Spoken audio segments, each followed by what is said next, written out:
Elful Entrepreneurship, solusi bisnis UMKM. Assalamualaikum warahmatullahi wabarakatuh. Halo Sobat UMKM, selamat datang kembali di podcast Elko Entrepreneurship. Dan di episode kali ini kita akan bahas sesuatu yang sering dilupakan ya, padahal jadi pondasi penting dalam membangun sebuah bisnis yang berkelanjutan, yaitu modal sosial dan moral. Banyak orang kan yang berpikir ya, modal utama usaha itu cuma uang. Padahal kepercayaan, jaringan, dan integritas itu seringkali menjadi kunci yang lebih berharga Sobat UMKM. Nah, hari ini kita akan kupas tuntas nih, gimana sih pelaku UMKM bisa menumbuhkan dan memanfaatkan modal sosial dan modal moral ini dalam bisnis. Karena pada akhirnya Sobat UMKM, bisnis yang tumbuh itu bukan cuma yang untung besar, tapi juga yang bermanfaat dan dipercaya. Oke, pastinya kita akan ngobrol sama narasumber kita, yaitu siapa lagi jika bukan Bapak Dr. Haji Yusuf Tajiri. Langsung saja kita sapa beliau. Assalamualaikum Bapak. Waalaikumsalam warahmatullahi wabarakatuh. Bapak, apa kabar hari ini? Alhamdulillah baik. Alhamdulillah baik. Saya juga alhamdulillah baik Pak. Bersemangat karena akan mendapat ilmu baru dari Bapak hari ini. Jadi harus selalu bersemangat. Bapak, hari ini Lisna sama Sobat UMKM mau seperti biasa Pak, mau meminta ilmu dari Bapak nih. Hari ini Bapak kita mau tahu tentang modal sosial dan moral. Soalnya kan kemarin Bapak pernah membahasnya, modal teh bukan cuma uang, tapi ada modal. Iya betul. Uang, sosial, moral, mental, sama apa Pak? Yang pertama itu modal intelektual. Oh, intelektual, oke. Sama material terakhir. Nah, kita kan udah bahas beberapa ya Pak. Iya. Nah, iya. kalau sekarang kita ngebahas tentang modal sosial dan moral, boleh Pak? Boleh. Oke, kalau gitu Bapak, yang dimaksud modal sosial dan moral itu seperti apa sih Pak? Ya, terima kasih ya. Jadi kembali saya mengingatkan kepada teman-teman UMKM, modal itu yang harus kita persiapkan bukan hanya sekedar uang. Dan bahkan kalau kita melihat dari teori ini, modal uang itu menempati urutan terakhir. Oke. Iya.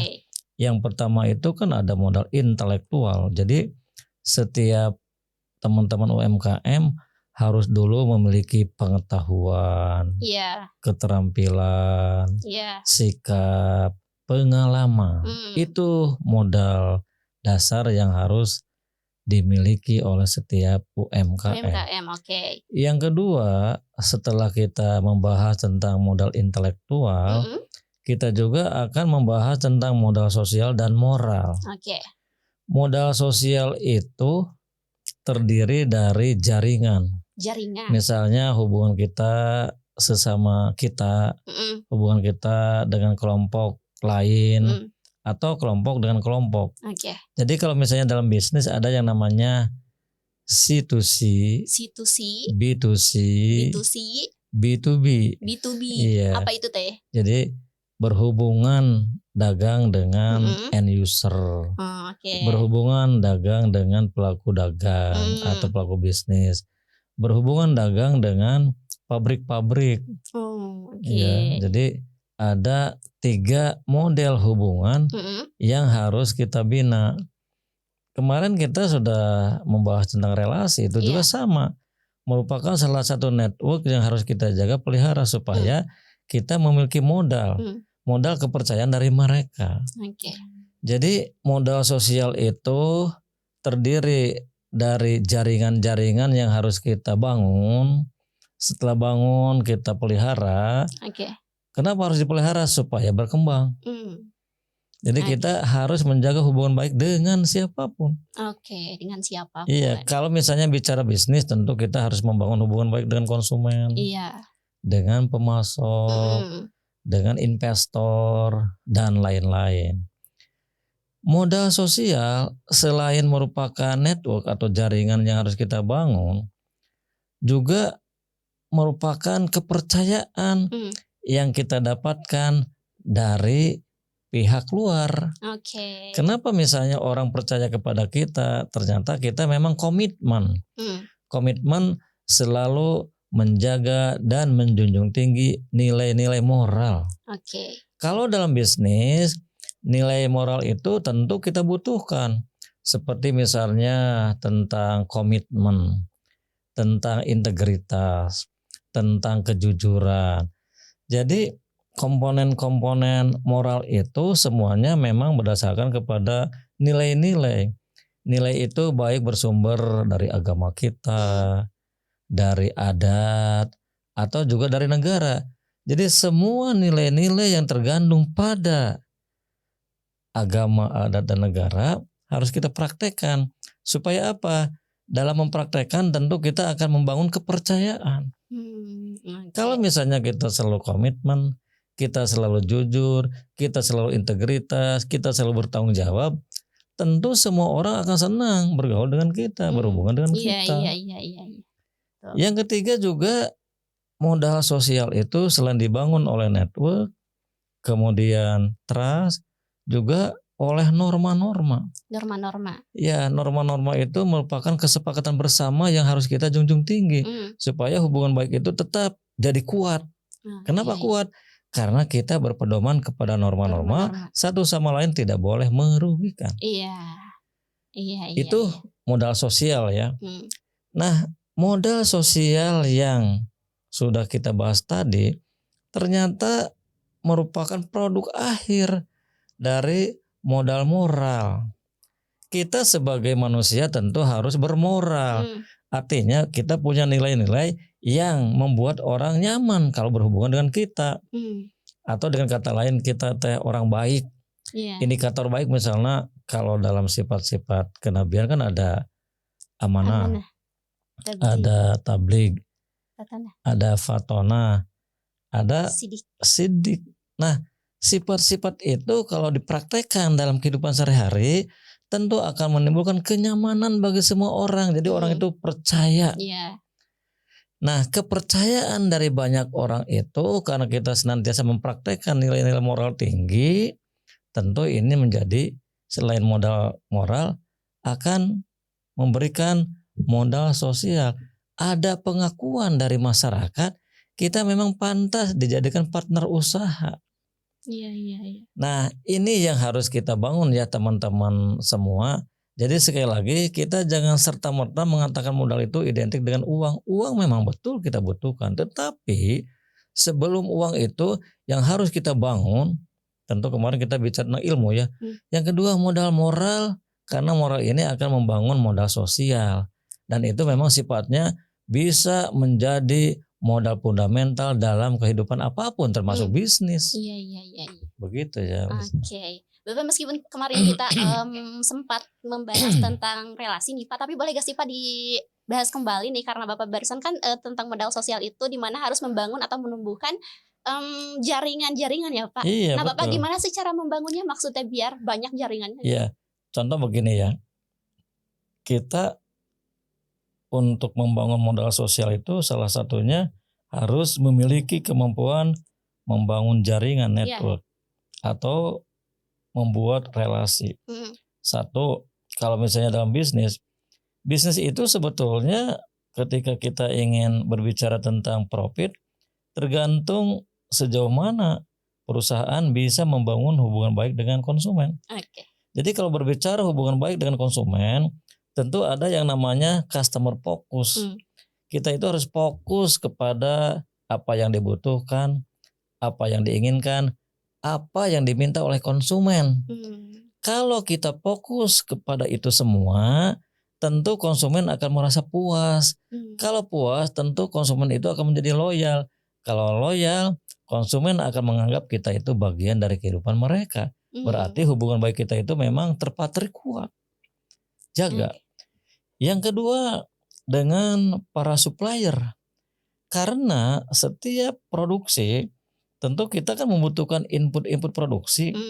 Input itu kita dapatkan dari para pemasok atau para supplier. Bayangkan untuk memuaskan konsumen, input produksi yang merupakan komponen bagian dari produksi tidak ada atau datang terlambat atau mungkin tidak kontinu, bagaimana kita bisa membangun hubungan baik dengan konsumen. Konsumen pasti merasa kecewa, terlambat terkirim tetapi barangnya tidak sesuai. Jadi karena itu untuk memuaskan konsumen kita juga harus memuaskan pemasok. Supaya pemasok juga memiliki pemahaman yang sama. Kalau dia mengirim barang telat waktu atau barang tidak sesuai dengan spek yang diinginkan oleh perusahaan, tentu ini akan menjadi salah satu penghambat untuk melakukan hubungan baik dengan konsumen. Iya.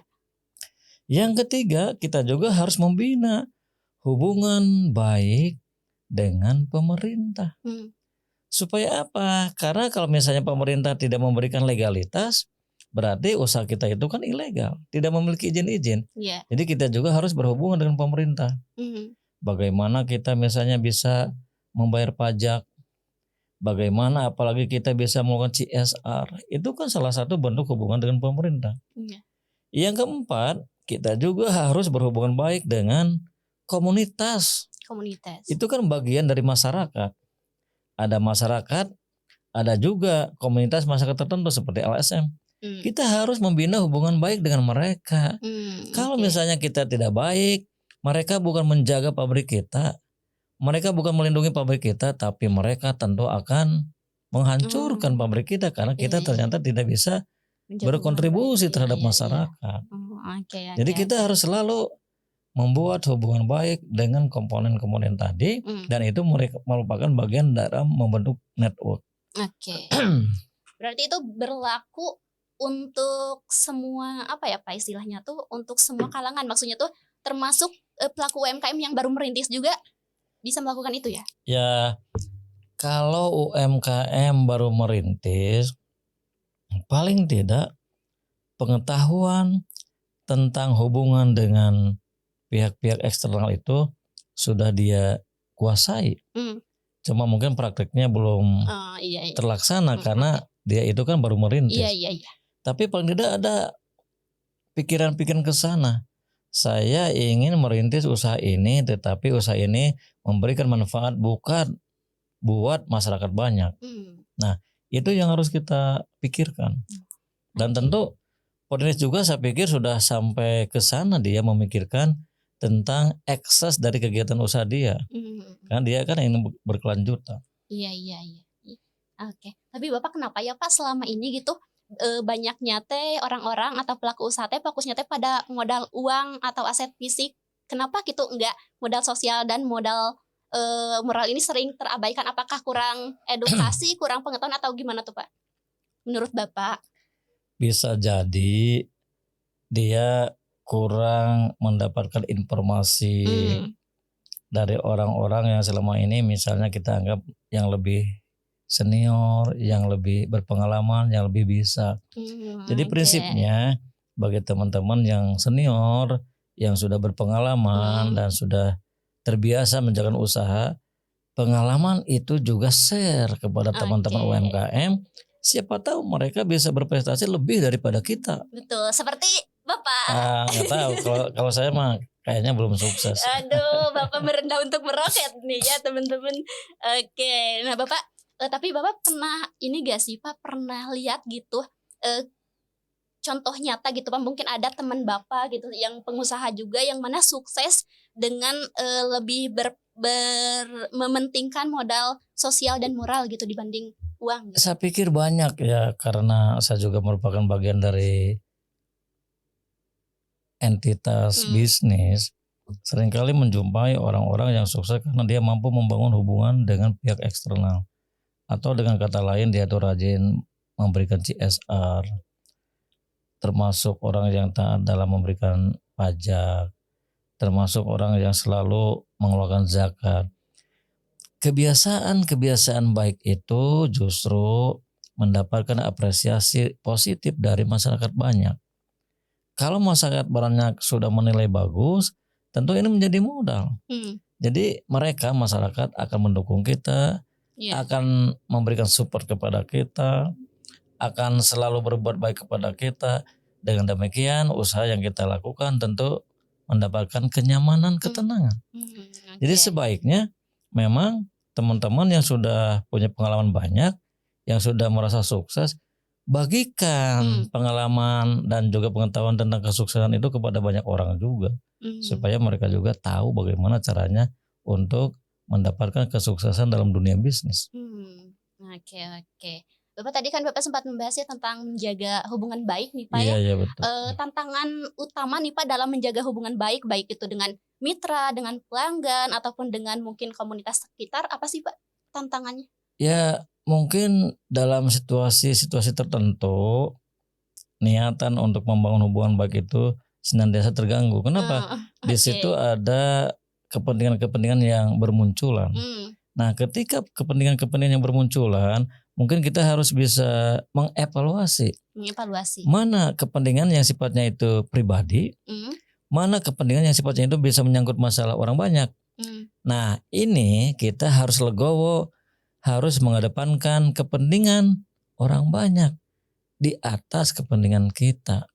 Tetapi pada umumnya kalau sudah berbicara tentang pribadi, suka kadang-kala mengedepankan kepentingan pribadi sehingga apa yang dia katakan, apa yang dia praktekkan bagi orang banyak itu tidak memberikan dampak positif. Wah, si eta mah ayeuna jadi kieu cenanya. Mentang-mentang dekat ke si A ke si B, pada akhirnya lupa kepada orang-orang yang selama ini sudah ikut membesarkan dia. Aduh, bahaya ya Pak ya kalau kayak gitu. Aduh, oke. Berarti Pak setelah saya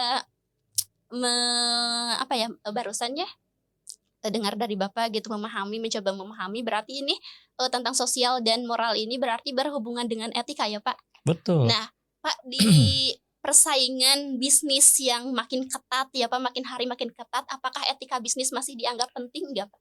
Sangat penting. Sangat penting. Sekali lagi karena kepentingan-kepentingan bermunculan, apalagi misalnya kepentingan itu berwarna pribadi, itu bahaya kalau kita tidak menggunakan etika.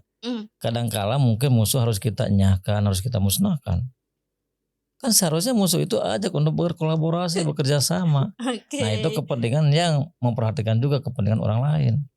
Jadi ketika munculnya berbagai macam kepentingan, kita ingat etika selalu mengimbangi bagaimana supaya kita juga bukan hanya memikirkan kita, tapi juga memikirkan pihak-pihak lain, termasuk pesaing. Iya. Itu menjadi salah satu ujian kepada para pelaku usaha. Oke.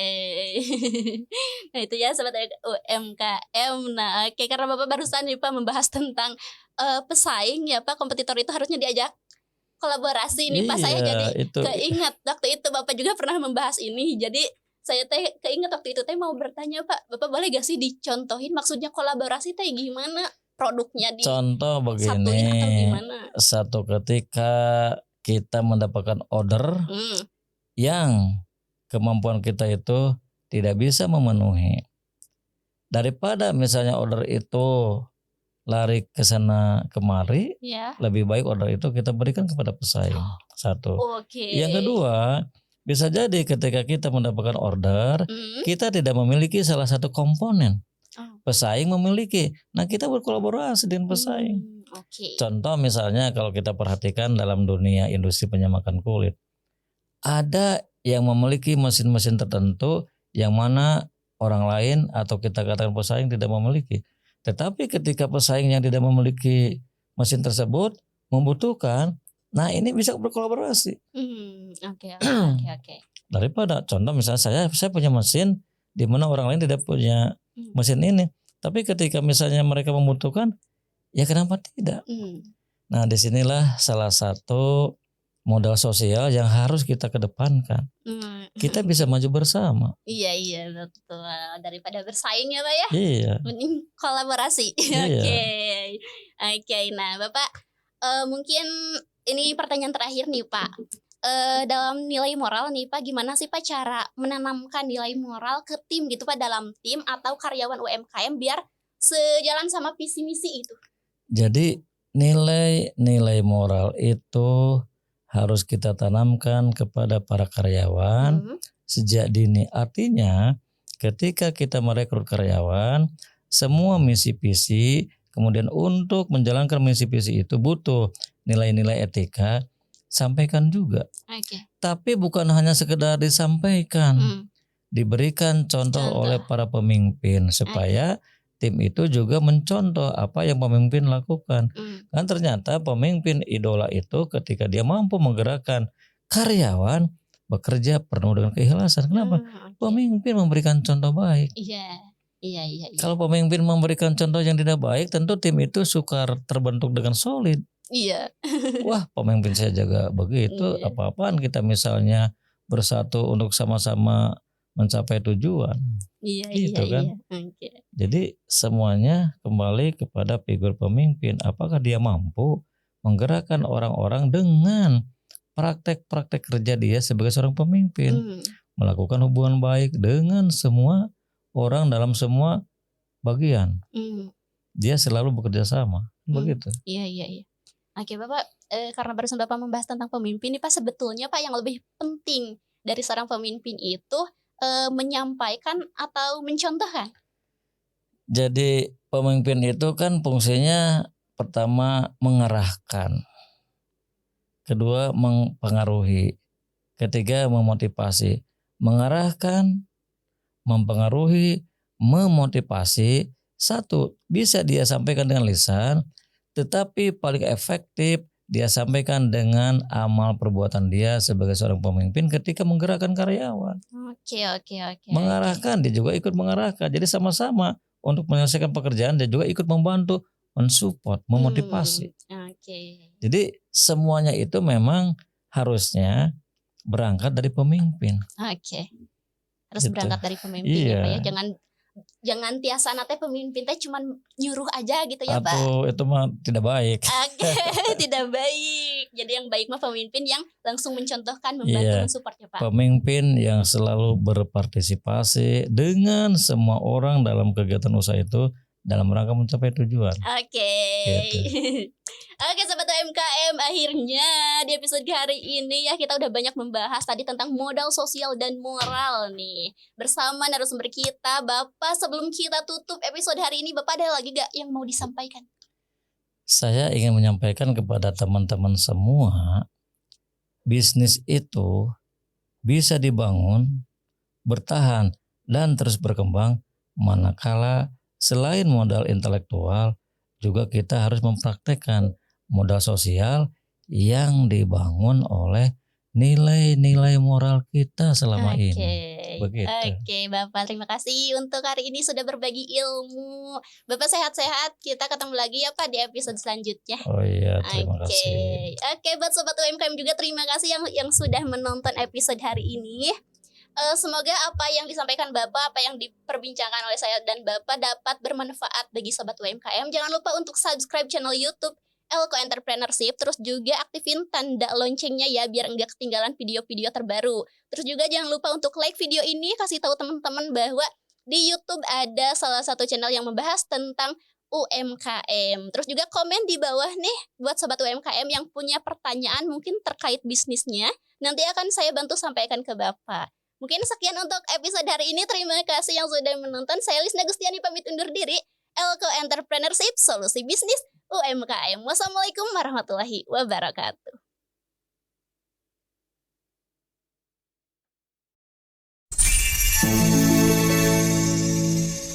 Elko Entrepreneurship, solusi bisnis UMKM.